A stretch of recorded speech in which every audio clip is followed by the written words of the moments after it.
శుభమస్సు కార్యక్రమంలో గృహబలం అంశానికి స్వాగతం.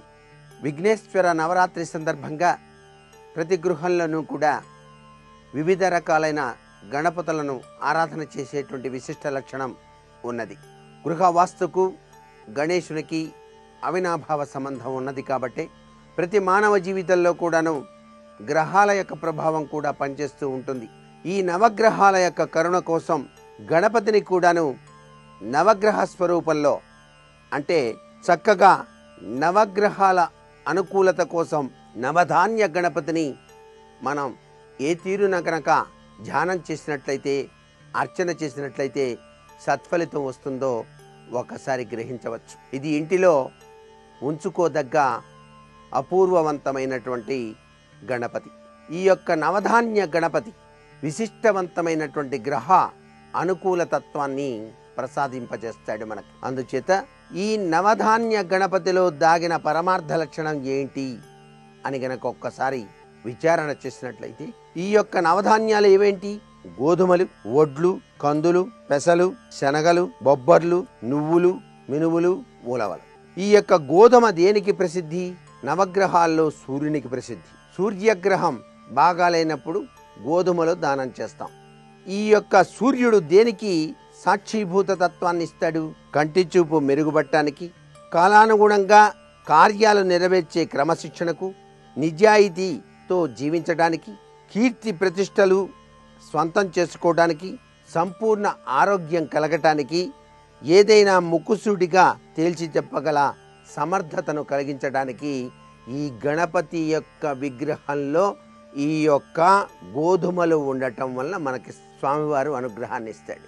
అంటే ఆ గోధుమలు తప్పనిసరిగా గణపతి విగ్రహం మీద ఉంటాయన్నమాట. నవధాన్య గణపతి అంటారు దీన్ని. అలాగే వడ్లు, అక్కడక్కడ వడ్లు కూడా ఉంటాయి. ఈ వడ్లు దేనికి? చంద్రునికి సంబంధించింది కదా.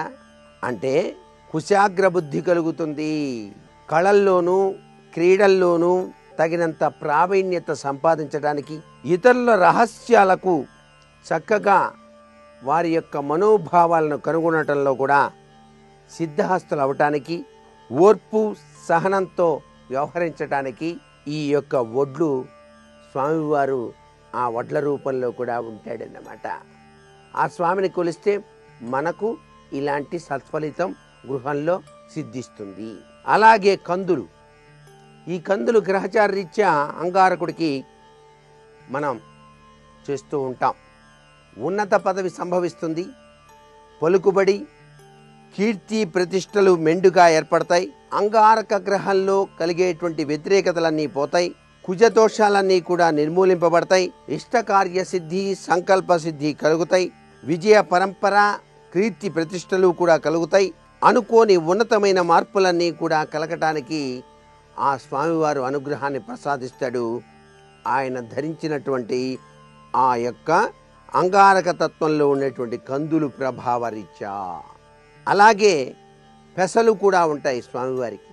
ఆ పెసలు బుధుడికి సంబంధించినవి. సౌందర్యం, అంగసౌష్ఠవం కూడా కలుగుతాయి, అపూర్వ జ్ఞానం కలుగుతుంది, విద్యా వ్యవహారాల్లోనూ వ్యాపారాల్లోనూ ఉన్నత స్థాయి పొందడానికి ఆస్కారం ఉంటుంది. బుధుడు వాక్కారకుడు కాబట్టి జ్యోతిష్య పాండిత్య శాస్త్రాల్లో ప్రావీణ్యత ఏర్పడుతుంది. మానసిక వైపరీత్యాలు, అనేక రోగాలు కూడా తొలగిపోవటానికి స్వామివారు అనుగ్రహాన్ని ప్రసాదిస్తాడు మనకి. అలాగే శనగలు, ఈ శనగలు గురువుకి చాలా విశిష్టంగా చెప్తాం నవగ్రహాల్లో.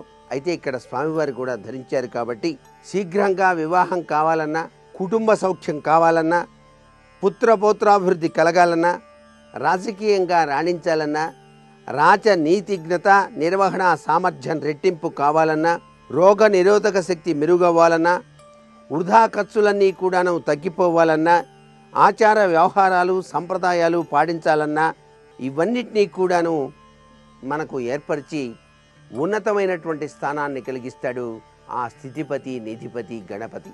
అలాగే బొబ్బర్లు, ఇవి శుక్రుడికి సంబంధించినవి.